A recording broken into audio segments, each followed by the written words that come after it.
No, great. No, as far as introductions, I know you don't need no introduction, John, but for the folks that have been living under a rock, we got John Ashton joining today. Very famously known for Beverly Hills Cop 1, Beverly Hills Cop 2, and technically Part 3. There's a picture of you in Beverly Hills Cop 3 as well.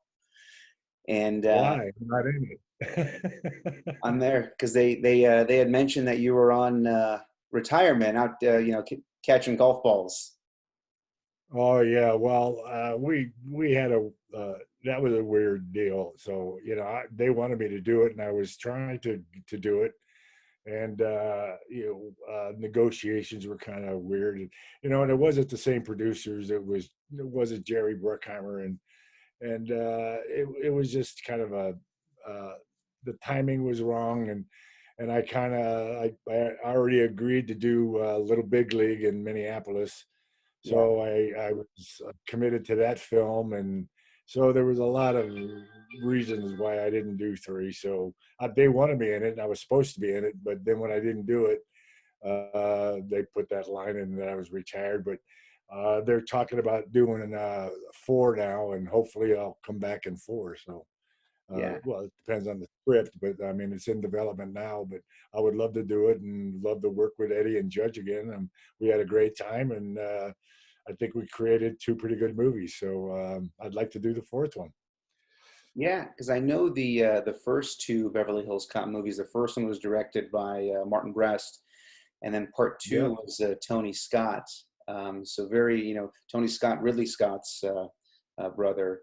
So yeah, right. definitely. I mean, I'm a fan of all 3. The first Beverly Hills Cop kind of has a very sweet spot for me. It's one of those movies that every holidays it's either Beverly Hills Cop or Coming to America that's playing, and usually it's one of the two. Um, yeah, Well, because Marty Brest also directed Midnight Run, which I did. So Marty and I have done a couple movies together, and he's a terrific director. And Beverly Hills Cop took a lot of different avenues before it got to where it got to. Originally, Mickey Rourke was going to do it, and it was written as a very dark film, and you could see that when you watch the movie, how it could have been a very dark film. Uh, a buddy avenging the death of his friend, and goes to Beverly Hills to find out, who killed his friend, and so you can see that it could have been a dark film, and then Stallone was going to do it, and it was going to be a blow up kind of thing, and that didn't happen. And all of a sudden, it became a comedy, and Eddie changed it around, and we just kind of went with it, and really Marty let Judge and I create those characters because originally those characters were very minor characters in the script. And when Eddie did it, we just started developing a chemistry, and Marty saw it and loved it, and just kept letting us ad lib and run with scenes, and Judge and I ended up being the co-stars of the film. And originally they were sort of minor roles, and but Marty saw the chemistry with all of us and let us fly with it, and it was great. So it was a great time. It was fun to do. yeah, no, definitely. Yeah, I did hear with Beverly Hills Cop. It before it ended up being a comedy and starring Eddie. Everything that you mentioned. I think the Stallone project eventually turned out to be Cobra. They kind of turned that dark element and turned it into Cobra. Yeah, But yeah, something like that. Yeah. but yeah, no regrets, from the fan side. And Beverly Hills Cop came out in 1984, and that was a busy year for movies. I mean, there was Ghostbusters, the first Karate Right. Kid, Nightmare on Elm Street that came out. So there was a lot of competition. And if I'm not mistaken, it was either the highest grossing movie or the second highest grossing movie of '84. Maybe Yeah, Ghostbusters. it was the highest grossing comedy Yeah, that's what. of Yeah, it's the highest grossing comedy, I think, of R-rated. It's the highest R-rated comedy of all time, I think. yeah. In that year, I think Ghostbusters and Cop were like right together. So it was like 1 and 2, but a couple of $1 million apart. Yeah. but uh, but it was very successful, and it was a fun show to do. And it was, we went to the premiere, and of course the premiere is mostly industry people, and that's a tough audience, and they were laughing and loving it, and Judge and I, a couple of nights later, decided to go to a regular theater when it opened, and we sat in the balcony in Westwood at the theater there, and the audience was screaming and hooting and hollering, and Judge and I said, we better get out of here before the movie ends. So we sneaked out, and then, of course, we went back to New York and did Good Morning America and Regis and all the shows, and we're getting, yelled at in the streets, "Hey, Taggart!" It was cool. It was fun. Yeah. No, Taggart's one of my favorite characters of all time. The line in Beverly Hills Cop 2, where the detective or the lieutenant that you guys had that was kind of being a jerk to you guys, and finally you just had it. You're like, yeah, kiss my ass. that part kills me every time because you guys are just had it. What else you got to lose at this point? Well, yeah, and Marty in the first one really, because Eddie was cursing a lot and stuff, and Marty really didn't want me. He wanted me to be the real straight guy, he didn't want me cursing a lot. So, when I got a chance to, it was kind of fun. I wanted to ask kind of, how you found yourself on the role of Beverly Hills Cop, kind of the audition process, but kind of going before that. I mean, John, you've, been an actor now for almost 55 years, over 50 years. I Right. think your first role was, I think, in the early 70s. What made you want to become an actor, and kind of how did you make your break into the industry? Well, which question you want me to? That's a lot of questions right there. Yeah. Well, what um, getting Beverly Hills Cop was a big audition process, because it was a, a lengthy process, because it kept changing with the movie kept changing with Stallone, and then, however, the reason I got the audition for it was Ed Harris and I did a stage production of True West at South Coast Rep in L.A., and we both won awards for it. And Sam Shepard came closing night, and it was a pretty big hit play, and that was in 1981. And a couple of years later, I get a call from a casting director from New York who had seen the play, and she said to me, "John, I'll be honest with you, there's nothing in this film for you, but I just wanted to meet you because I loved your performance in True West. I saw it with you and Ed Harris, and I loved your performance, and I just wanted to meet you, but there's really nothing in this film for you." And it was a very, very nice meeting, and she was wonderful. And a couple of months later, I got a call to go in and read for it, and I think Mickey Rourke might have been attached to it at the time. Maybe it was Stallone. I'm not sure, because I got one scene to read, which was the scene where I tell Eddie we don't want the smart mouth guys from out of town, and I punch him in the stomach, and that little. Great scene. Well, that was the scene I read, and a couple of weeks later, I didn't hear anything, and 2 or 3 weeks later, they called me and said, come in and audition again. So I came in, and they gave me that one scene again, and I read it, and they said thank you. And a couple of more weeks went by, and never heard anything. And then they called and said, come in and for an audition again. Now I don't know, because they kept changing the script, and I don't know, but so I went in. I said okay, and I went in and read the same scene again, and they said thank you, and I said okay. So the fifth audition was they were mixing and matching, and there were a bunch of actors in the hallway, and I mean 20, 30 actors in the hallway, and they came out and started pointing at us and pairing us together, and by chance they put Judge and I together. Wow. And they said, okay, you two and you two and you two. And by chance they put Judge and I together. So Judge said to me, "Well, what'd you think of the script?" And I said, "I don't know. I haven't read the script." And he said, "You haven't read the script?" And I said, "No, I just read this one scene. I have no idea what this movie's about." So the judge kind of freaked a little bit, and he said, "Oh my God." So he started hurriedly trying to tell me what the storyline was and everything. And I just said, "Oh, the hell with it. Don't, we'll just wing it, you know." So we went into the audition and, and winged it. And actually, the guy that was reading for the captain wasn't Ronnie Cox. It was another actor. The three of us were reading the scene. And I said to the other actor, would you tell Rosewood to leave the room for a minute? And I looked at Judge. I said, "Would you leave the room a minute? I want to talk to the."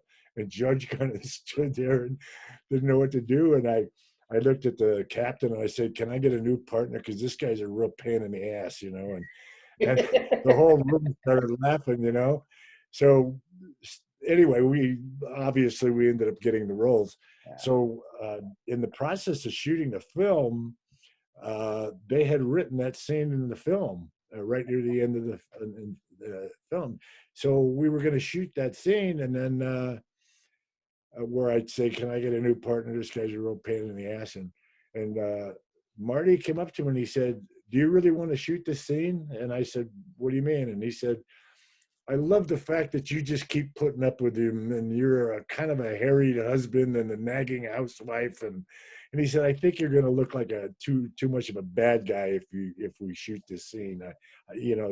So I agreed with him. I said, "Let's not shoot it." So we never shot the scene, and rightfully so. And I think Marty was absolutely right. So I mean, I love Marty. We did a lot of ad-libbing, and as much as that script for Midnight Run was terrific script, Marty still gave De Niro and Grodin and me freedom to play with it all the time, and a lot of the ad libs stayed in the movie. The reason I became an actor was because I was a juvenile delinquent, and I grew up on the East Coast and in a pretty rough town, and I was, pretty much of a juvenile delinquent, and my mother was going to send me to military school and to straighten me out and stuff. And the director of my high school theater group stopped me in the hall and asked me if I wanted to be in this play, and I said, "Yeah, sure." And it happened to be Oklahoma, and I did Judd Fry in Oklahoma, and won Best Actor that year, and I really enjoyed it. And then I got in a professional production at the Hartford Stage Company, an off-Broadway company, in their production of Othello, and I got 2 lines, and how I was sitting in the theater, and it was like 2 o'clock in the morning, and we were rehearsing, and I was just sitting there watching the other actors rehearse and stuff. And I said to myself, I could be out on the street getting in a lot of trouble right now. Instead, I'm in the theater. And I said, and it kept me out of trouble. And when I gave the speech, my undergraduate speech, my graduation I gave a speech to the undergraduates. That's it's supposed to be a funny speech. We give them bad advice and everything. And that was 1966, and it was the middle of the Vietnam War, and and all of a sudden I looked out and people were laughing, and I said, "Wow, this is terrific, that I can take all these people away from all the crap that's going on in the world right now and let them escape for a couple hours and enjoy themselves." And it really gave me a good feeling. I said, "This is what I want to do." And that's when I made up my mind. That's what I'm going to do. And I went to a small college in Ohio for 2 years and played football and studied theater. Then I got a job in Cape Cod doing summer stock in '68. And I was making $25 a week in room and board. And I was married and had a 4-month-old baby at the time. And I was doing the plays, and all of a sudden I realized, I could be the greatest actor in the world, but who the hell's going to know it in the middle of Ohio, And I applied to USC Theater School, and they had a great program, and I got accepted, but I was broke and I couldn't afford to go. So my wife at the time, my ex-wife, lived in Chicago, and we went to Chicago, and I worked on the freight docks for a year and saved enough money to get to LA, and rolled up in LA with a U-Haul trailer and a year and a half old baby with no place to live, and got a hotel and ended up getting an apartment. And I went to USC and got my degree in theater. And, I quit football and just studied theater. And anyway, it saved my life probably, and kept me out of a lot of trouble, I'm sure. That's awesome. I mean, and the rest is history. Do you think if you'd made, do you think it's harder today to kind of break into acting than it was back in your time? Do you think it's easier today, or is it just kind of dependent on the passion and the drive of the individual? Hey, I don't think it's any easier or harder today. There's a lot of different things involved now that I didn't have to put up with, and it's unfortunate, I think, in a lot of ways. Now everything's on film, and I don't live in LA anymore. I haven't lived there in years, but um, the audition process now is you put everything on tape and send it in, and you don't have to live there to send a tape in, but Yeah. I mean, the actors that live there still, there's not that personal contact that when I was going through it. I mean, you'd go in for a 2-line role on Police Story or something, and you'd go in for the audition, and the director and the writer and the producers and everybody was in the room, and you got to meet all these people, and they got to meet you, and you may not get the role, but a lot of times when it happened, they would think of you later on, and, oh, hey, maybe John would be good, because they met you and there was an interaction and there was a personal thing going on. And now it's just the camera in your face, and it's there's no personal contact anymore. So I think that's unfortunate. Because you don't get to interact with the people that are making the decisions, and they don't get to see you and learn and meet you as a person, rather than just reading some lines as a character on a tape. That Yeah. they don't get to know you that way. So Yeah. that's unfortunate. So I think maybe in that sense it's a little tougher. Yeah. It's a tough business. There's no doubt about it. It's always been, and will be. So, Yeah.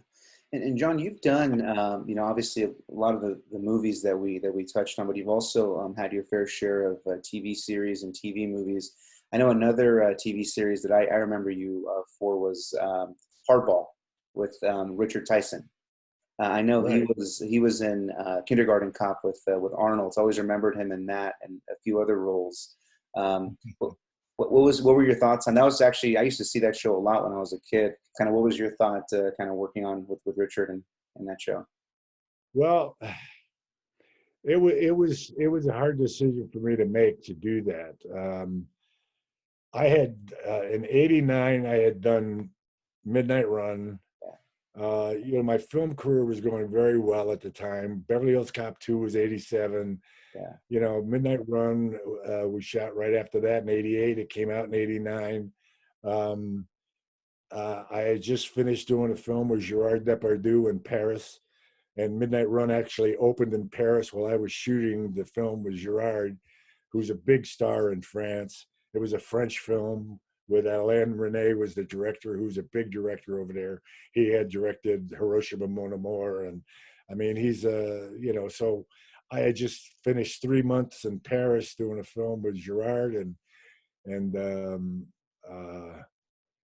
I had come back to LA, and my favorite escape place was Carmel and Monterey Bay, because I'm a golfer. So every time I finished the film, I would go up to Carmel for a couple of weeks and play golf.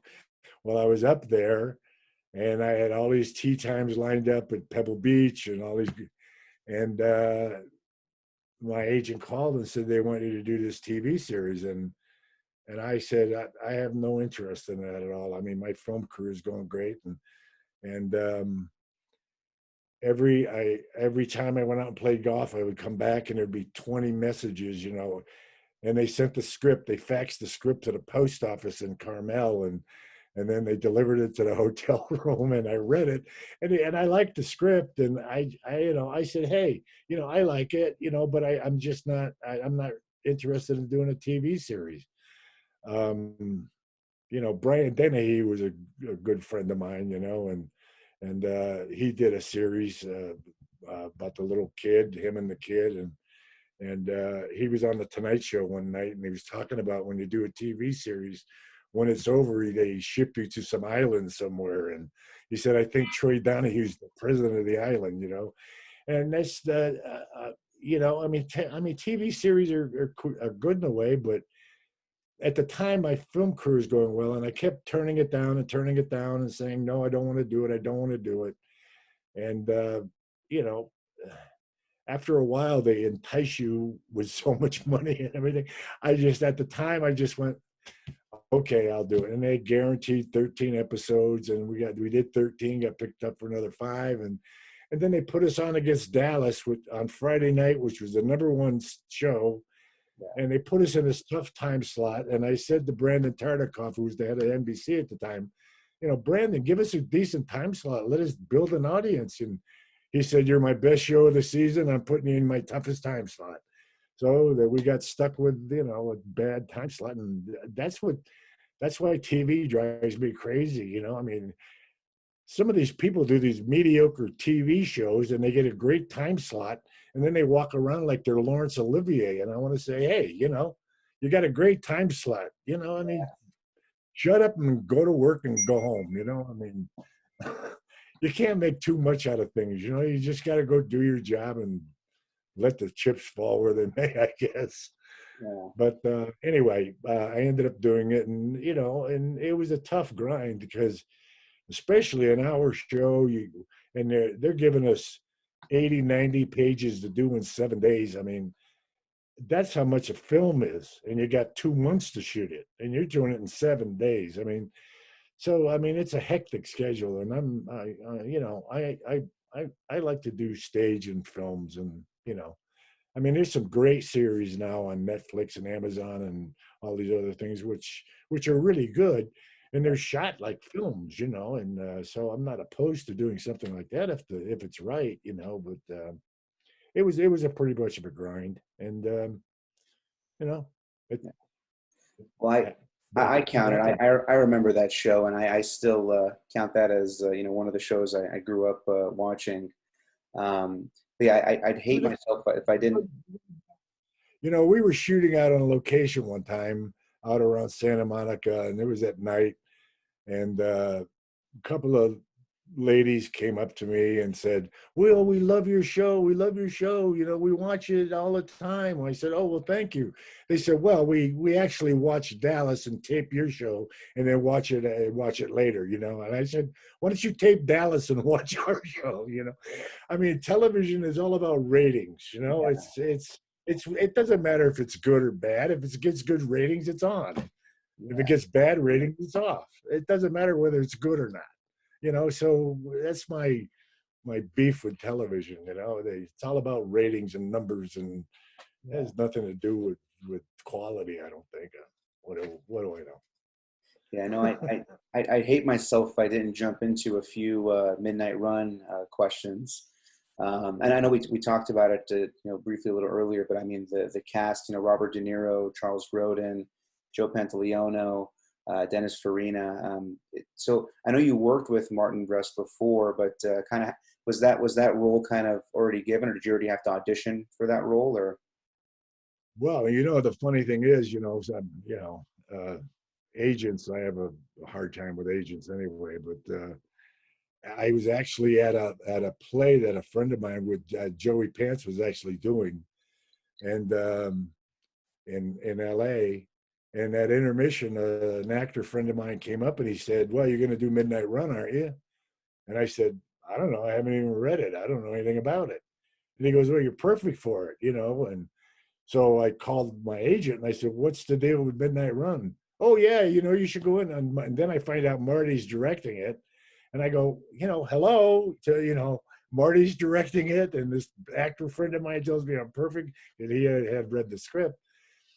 So I got a hold of Marty and I said, Marty, what's to do with Midnight Run? And he goes, oh yeah, you'd be great in it. And I said, well, I'm waiting for him to offer me. And he said, well, you got to audition for it. And I said, Marty, we did Cop Day. I got to audition for you now. And he said, no, it's not me, it's Bobby. He wants to audition with everybody. And I totally respect that. And I should have learned something from him. I did learn something from him because he wants to be able to choose who he works with. So I went to that audition, and every actor out in that hallway was scared to death of going in there reading with De Niro, and I was looking forward to it. I'm a stage actor, and I couldn't wait to go in there and read with him. And I had read the script, and I said, nobody's getting this part but me. And I went in, and we ad-lib stuff, and then I found out from the I mean, I could tell you a story, but I won't. But anyway, Bobby and I had a great audition, and I found out from George Gallo, the writer, and they were all in the room, the writers, producers, that's what I'm talking about, Those were the days when everybody was there and not just on a little, video camera, Anyway, I found out, George told me later, as soon as I walked out, Bobby said, I want him. And Bobby was also a fan of Beverly Hills Cop too, so he knew I wasn't a rookie, I And know. it was great work. And like I said, it was a great script. George wrote a great script, but Marty gave us the freedom to play with a great script. And how can you go wrong, with a cast like that? I mean, it was great. It's a very underrated film to begin with, but it kind of got caught on when it went to DVDs and everything, and people found it. And the weird thing, and I went to the Deauville Film Festival with Bobby and Marty and in France, because I was shooting in Paris at the time with Gerard. So I went over to the festival in Deauville, and that was great. And the weird thing about it, and it was the marketing, I think, was a little strange, because they had Last Temptation of Christ at the same time as Midnight Run. Yeah. And they put all their marketing money into Last Temptation of Christ, and I think they kind of felt Midnight Run would take care of itself. And I remember coming home from work in Paris, and Midnight Run and Last Temptation of Christ had opened in the same theater right around the corner from my apartment. And there was a big riot in the streets, and my driver said, oh, we got to go around. I said, what's happening? She said, oh, they're protesting against the Last Temptation of Christ, and they had taken film out in the streets and burned it, and Midnight Run was playing in the same theater. I mean, so, it was kind of weird. It's just, it was just one of those things anyway. Yeah, no, that was a Scorsese movie that definitely had a lot of backlash. It was a passion project of his, and there was definitely some backlash. William Dafoe, I mean, he did a great job, great cast, but I think maybe it was a movie that was ahead of its time.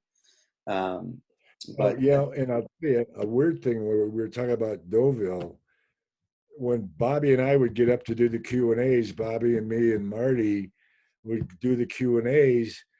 I mean, the first 3 or 4 questions to Bob would be, well, how come you didn't do Last Temptation of Christ with Martin Scorsese? You guys are friends. And he would answer maybe 2 or 3 times, well, and, he finally said, look, I'm here for Midnight Run. I'm not here for that.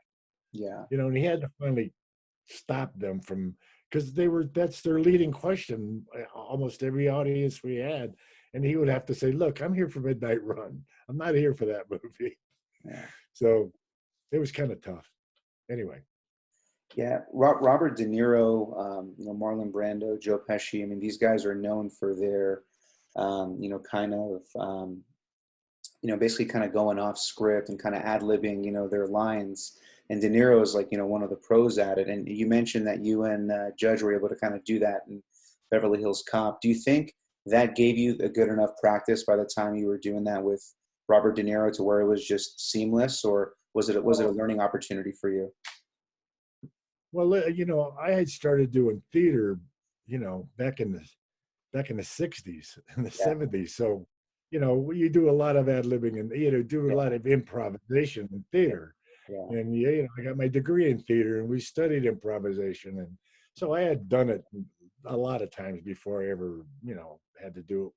And I enjoyed the fact in Beverly Hills Cop that Marty gave us the freedom to create those characters. It was a joy to do because before that, I mean, I had met in early TV times when I had done some early TV, and I was pretty green going into it because I did theater over in Germany, England, Scotland.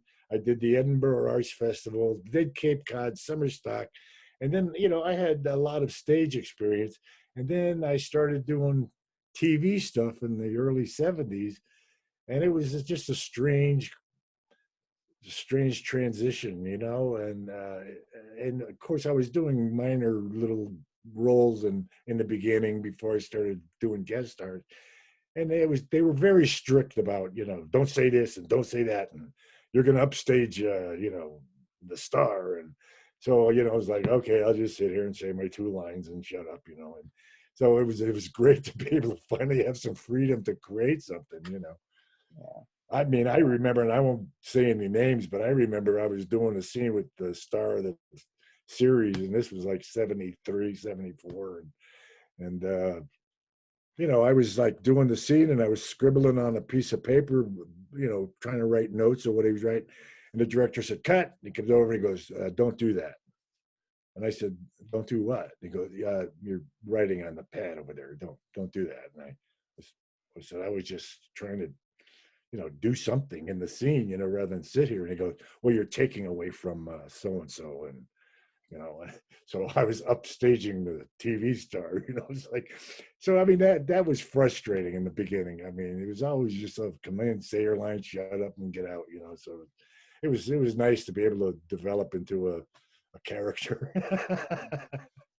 No, I'd hate myself if I didn't ask a Charles Grodin question, because this was the second movie that you guys did together, right? Last Resort, and then this. Did you guys do more than two movies together, or? No, and I forget the first one. I forget. I try to forget the No, first. because I loved him from he was in Beethoven, so I loved him in Beethoven. But what was he like to work with? Oh, he was great. He was great in Last Resort too. I mean, that one. But the thing about Last Resort, you talk about turning things down. Beverly Hills Cop had just opened. Yeah. I mean, the hottest movie of the year, and they asked me to do Last Resort. Well, no, this was like '85, right? 1985, and Beverly Hills Cop opened this Christmas of '84, so it had been open for about 6 months. And I said, no, I don't want to do this. I read the script. And I said, but Zane Busby was the director, and I had done a little thing called Money Hunt with her before I had done Beverly Hills Cop. So she was an actress friend of mine, and she was getting her first directing job, and she begged me to do it. And I said, Zane, I don't want to do this. I got a hit movie out of me, and it was just, so I did it as a favor to her, and I never got repaid, I guess. Anyway, some people like it. But Chuck thinks it's a wonderful comedy, but Yeah. I kind of don't talk about it very much. Do you keep in touch with any of your old castmates like Judge or Eddie or Charles or any of these guys, or have you kept in touch with these guys over the years? It's weird, because we all live in different parts of the country. Judge and I keep in contact every now and then, but I mean, he's in Arkansas, I'm in Colorado, Bobby's in New York, Eddie's in LA, and Yeah. you don't really get to see each other all the time. So Yeah. you kind of, I mean, we still have a bonding. I was back in New York and I called Bobby and we went out and had dinner and stuff, and but you're not there all the time, so you don't get the opportunities to to do that. I was at Bentonville for my new film that just opened last week, Once Upon a River. The last year we had it, it opened at the Bentonville Film Festival in Bentonville, Arkansas, and Judge came down and saw it, and we saw each other then, and he loved the movie, and the movie's getting great reviews right now. It opened last Friday at virtual theaters. So it's Once Upon a River, and go see it if you get a chance. I have another film coming out in a couple of months called Death in Texas with Bruce Dern and Lara Flynn Boyle and a couple of people, and that's going to open in a couple of months.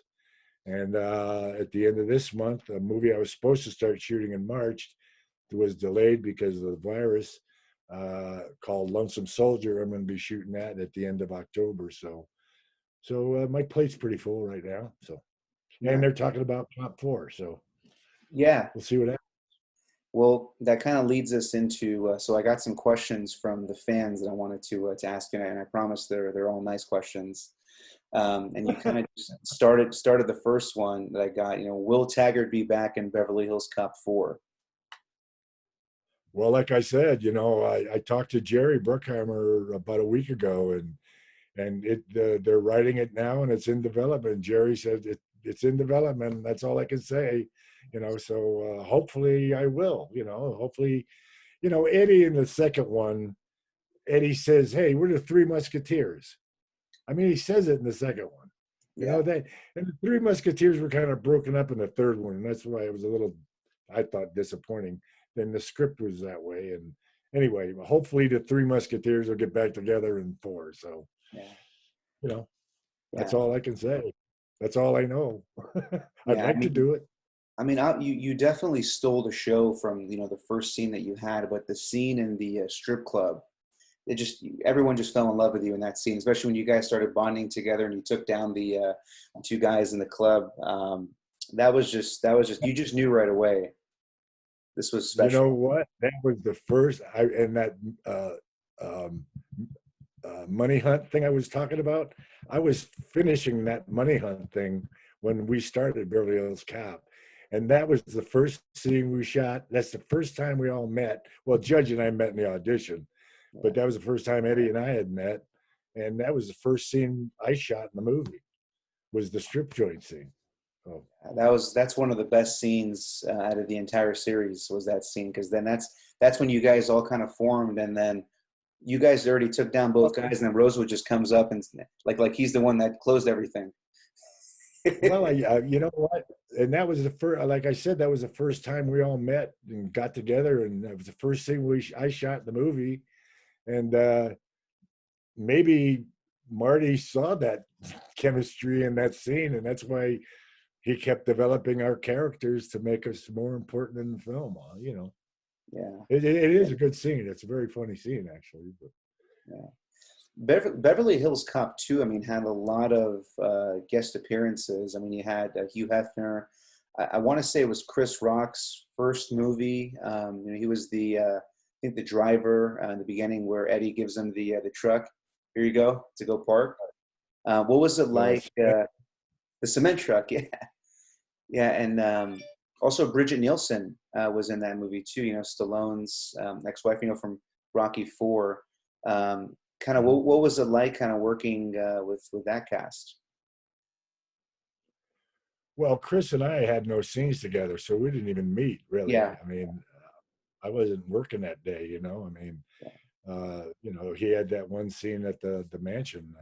I think we had shot a scene somewhere else close to the mansion that morning, and then Chris, worked the rest of the day. But so we never really got to meet each other on the set. So, and Bridget Nielsen, yeah, she was the only scene I had to do with her was when I shot her at the end. Yeah. And actually, I shot the stunt girl, not her. Wow. Yeah. No, she's. So we never really worked together either. So. Yeah. I mean, we bump into each other in the makeup trailer, but we didn't have any scenes together in the movie. So. Yeah. I do have another question that's a Taggart-related question. What is Taggart doing today? Well, like I said, I've got Once Upon a River movie just came out.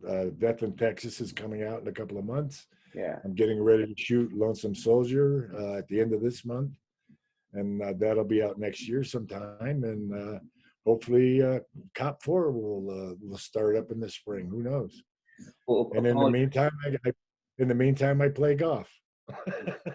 well, there we go. Well, apologies, not John Ashton, Taggart, the actual character Taggart. What's he up to today? Is he in retirement? Is he coming out of retirement, or what's Taggart doing since Beverly Oh, Hills what's Cop 2? Taggart? But I thought you wanted what I was doing. I didn't know what Taggart. The last they said I was in Arizona playing golf. So, Yeah, but they were a little wrong because I'm in Colorado playing golf. So it's a little different. yeah. But yeah, I would love to see them. I mean, this is an idea I had, and I actually floated out to Marty and a couple people. I would love to see Taggart come out of that. Eddie gets in some kind of jam in Detroit, and Taggart and Rosewood. Taggart comes out of retirement and goes to Detroit to bail Eddie out, and get us back to that. That's one of the ideas that I had, but they never listen to actors, so. From my understanding, I believe that the folks that create or did Bad Boys 3 are the directors for Beverly Hills Cop 4, if I'm not mistaken. That's what I've read too. I mean, you know as much as I do. That's why I call Jerry. I mean, all I get is what's on Google and stuff too. Yeah, I hear rumors and that's why I called Jerry, and he just said it's in development. So, yeah. okay, but I Awesome. know that they're supposed to be attached to it. Bad Boys for Life, they did, yeah. Yeah. Well, that would be great. So now definitely want to get into some John Ashton questions. So what are some of your hobbies? I know we talked about golf, but what are some hobbies that you have? Well, I'm a drummer also. I played the drums since I was a teenager, and I was in a lot of rock and roll bands back when I was a kid, and a teenager and in my early 20s and stuff. So, and I still play the drums. I got a drum set and I go put the earphones on and bang them out. So, um, that's one of the hobbies I have in golf, and that's about it. Rarely. I mean, I don't, you know, I don't really have a whole lot of hobbies other than play my drums and play golf. So. Excellent, excellent. And the last question that I have, and we mentioned, a lot of legendary actors, that you work with. We mentioned De Niro, Grodin, Eddie, among many others. But is there one particular actor that you just cherish working with the most, or is it too hard to just pick one? Boy, that's really hard. I mean, I did a film Instinct with Anthony Hopkins, and I was 10 weeks on that film with Tony, and he was fantastic to work with, and we got along great, and Hopkins was great to work with, and De Niro was great to work with. Eddie was great to work with. Um, I don't, I enjoy working with the people I work with.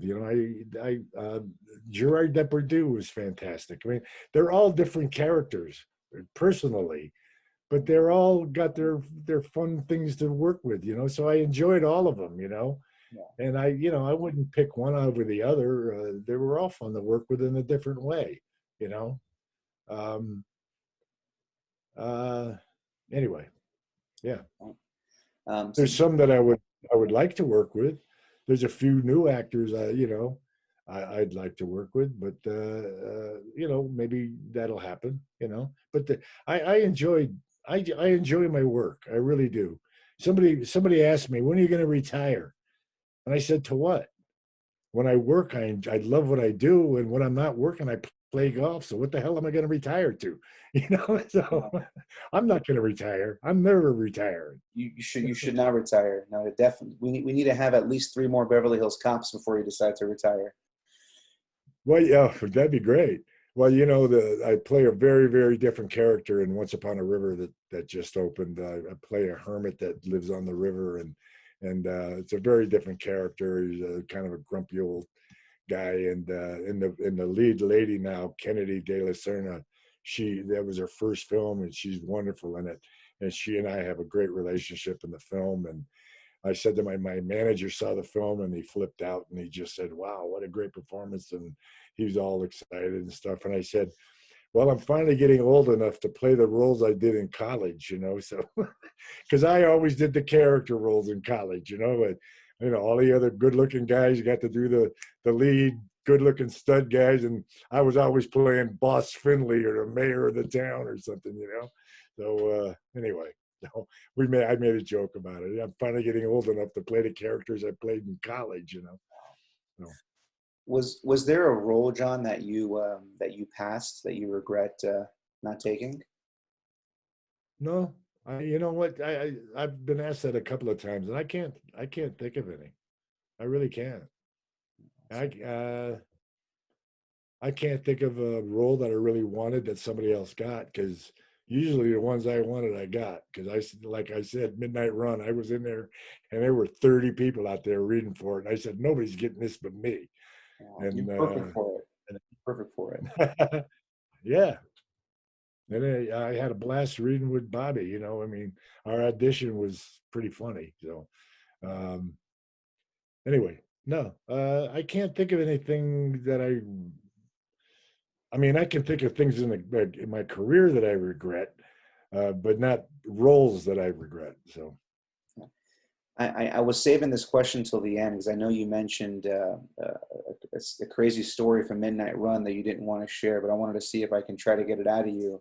You said I'd rather not share that. Is there something that you're willing to? Well, I have to swear a little bit, Oh, that's fine. You know, This is mainly an adult audience. Well, we did when Bob and I did the audition. I went in and we said hello and blah blah blah, and everybody was in their room, and then Marty, I think Marty probably did it on purpose, but he said, "Hey, could you guys just hold on a minute because I got to go do something," and everybody got up and left, and he left Bob and I alone. So and I think Marty did it on purpose. He wanted us to get to know it. So we chatted a little bit and, how you doing and blah, blah, blah. And really kind of small talked and stuff. And then they all came back in the room and said, okay, So we read this scene and there's a part in the movie where I get him and Grodin in the alley and I take care of the two bad guys. And we're in the alley and I said, give me the keys, Jack. The Italians. And he throws them in the sewer, and anyway, so that's the scene we're reading. I said, so De Niro and I are doing it, and he picks up a matchbook and he goes to hand it to me, and then he just dropped the matchbook and stared at me.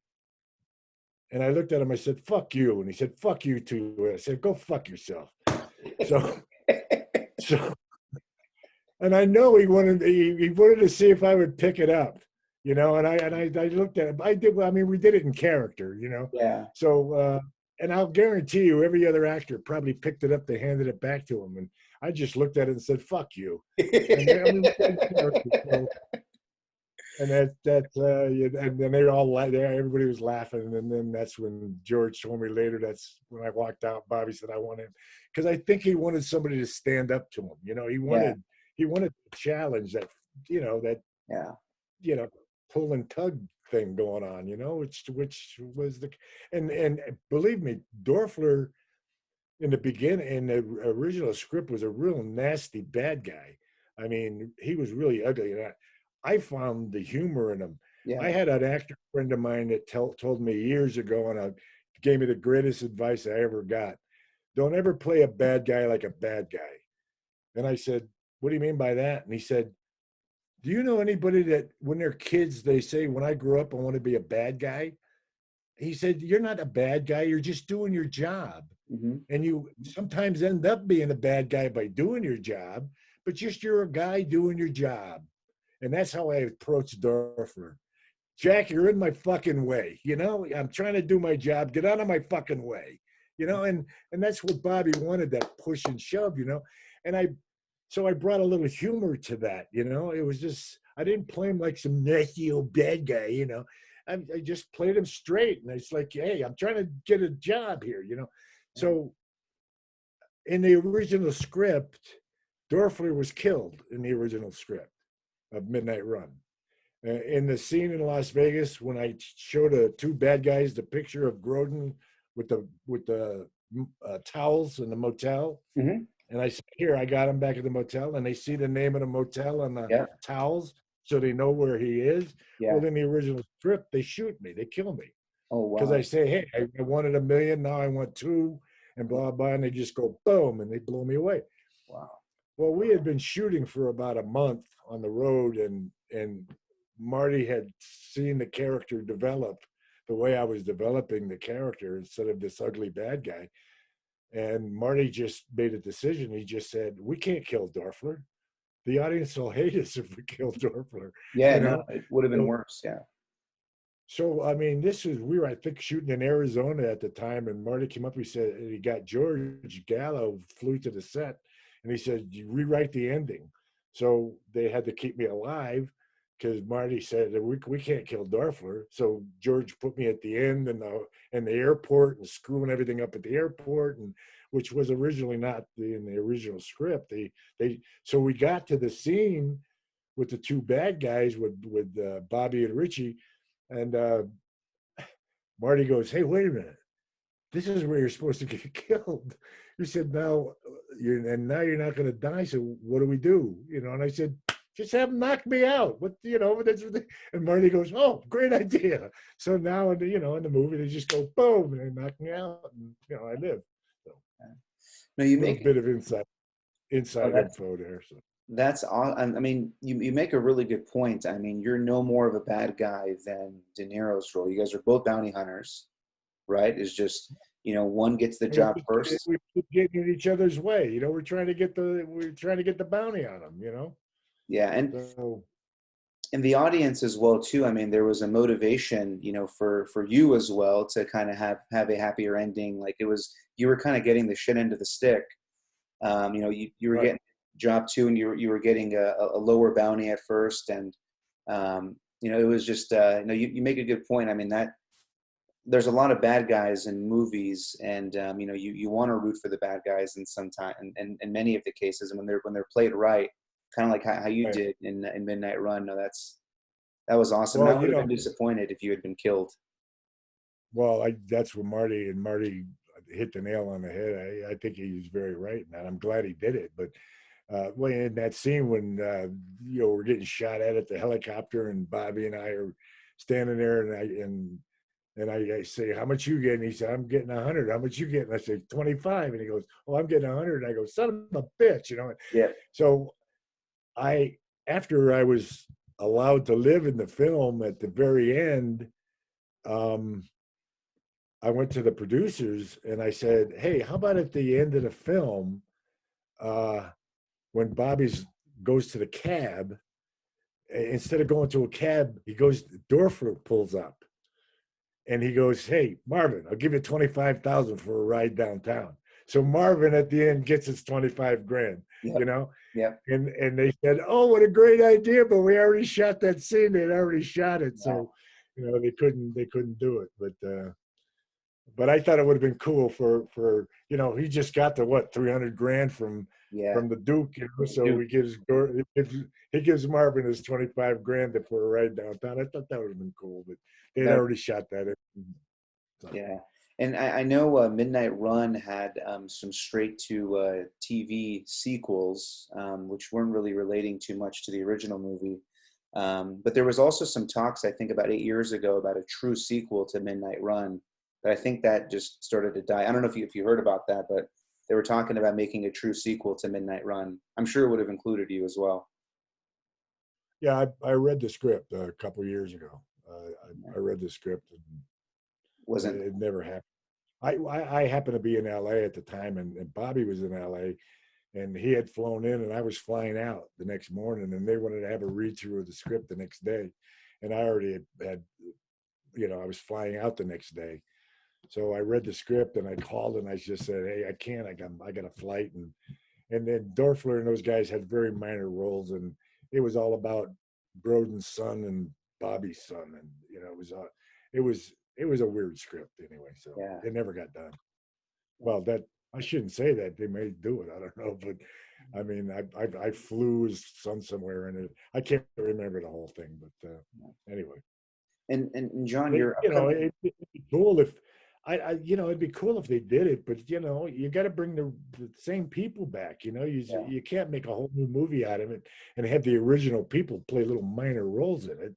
yeah. That's not the way it should be done. You know. No, no, and definitely. I mean, I feel like you guys all still got it. So I don't think anything's really.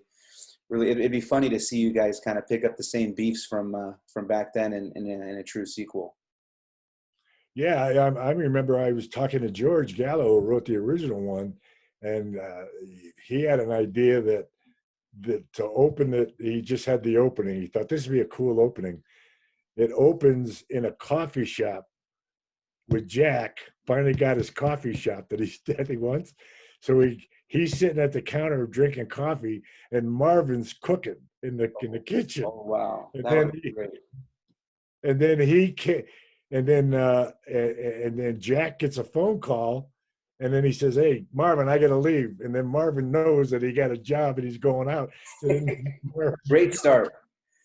That I would have mean, been a great George, start. she's a great writer. He said that's just the opening that I thought of. That Marvin's cooking in the coffee shop that Jack buys. You know, so I thought it was a great opening.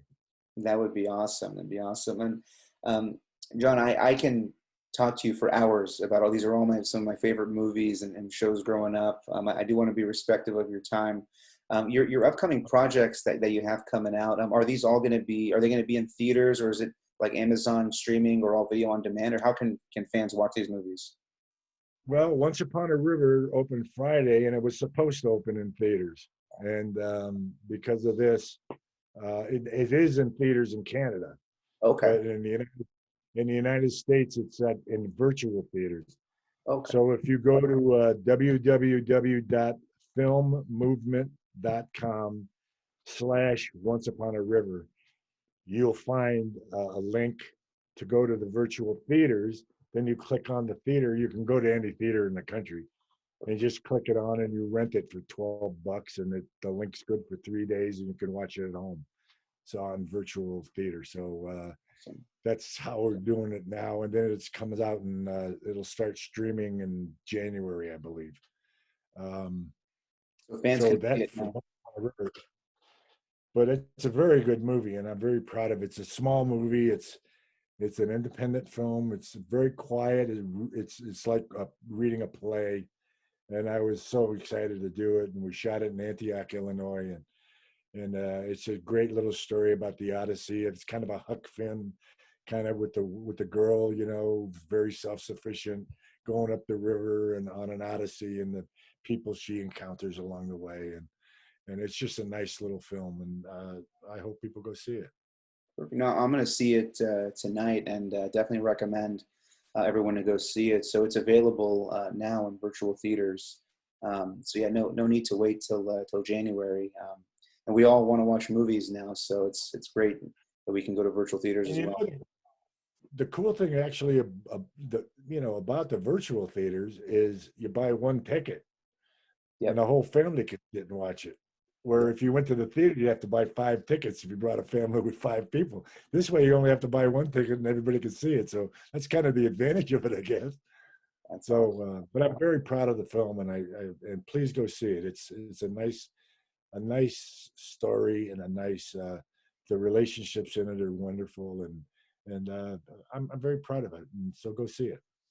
Awesome. No, I can't wait to see it, and definitely recommend all the And, fans watching well, as well. then email me and let me know what you think.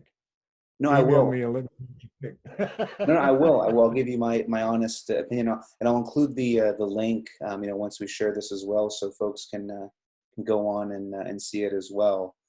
Yeah, I'll do that because if you just say filmmovement.com slash, it's like once dash upon dash a dash river, you know. So Perfect. but yeah, please share it. Okay, that'd be great. Of course. No, thank you again for joining. This is like a childhood dream of mine to speak and meet with you, and definitely hope we can do this again sometime. If you ever want to do this again with Judge, or we can get both you guys on that. Okay. That'd be awesome as well. That'd be almost too good to be true. I'd love to have you guys both on sometime as well. All right, Zay, it was a pleasure. Nice meeting you and talking to you. I Thank you. really appreciate And it. thank Thank you very you, the much. audience. All Absolutely, right. absolutely. Take care. You too.